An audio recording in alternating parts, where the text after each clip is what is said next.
नमस्ते प्रणाम। हम शालिनी तिवारी रोरालो के बीच अपने चैनल में बेटा के ब्याह के गीत लेके आयल बनी। अच्छा लगी तो कमेंट में जरूर बताइए जा। राधे राधे।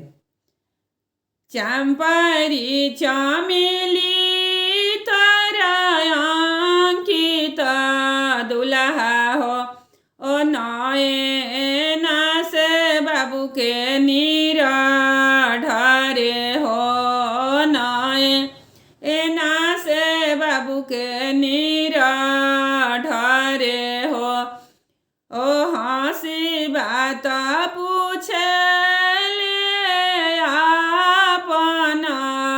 पापा हो ओ काहे बाबू के नयनवा ढरे हो काहे बाबू के नयनवा ढरे हो हमारो बियाहवा पापा दूर देश कैला हो कोई नाही बरियतिया जइहे हो कोई नाही बरियतिया जइहे हो बामे दहिने ए बाबू पाँचो भैया जइहे हो ओ संगे छोटा बहनोइया जइहे हो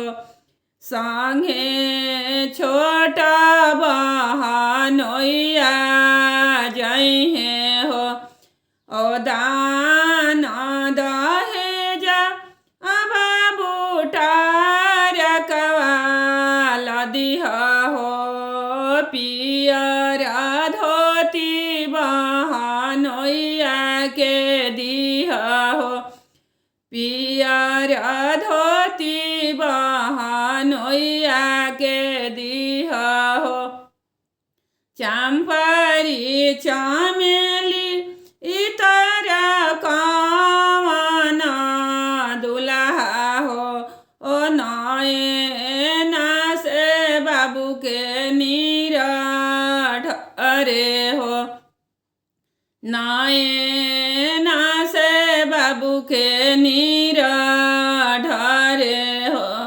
हंसी बात पूछे अपन चाचा हो काहे ए बाबू के नयनवा ढरे हो हंसी बात पूछे अपन भैया हो काहे ए बाबू के नयनवा ढरे हो हमारो बियाहवा चाचा दूर देश कैला हो कोई नाही बरियतिया जइहे हो हमारो बियाहवा भैया दूर देश कैला हो के हो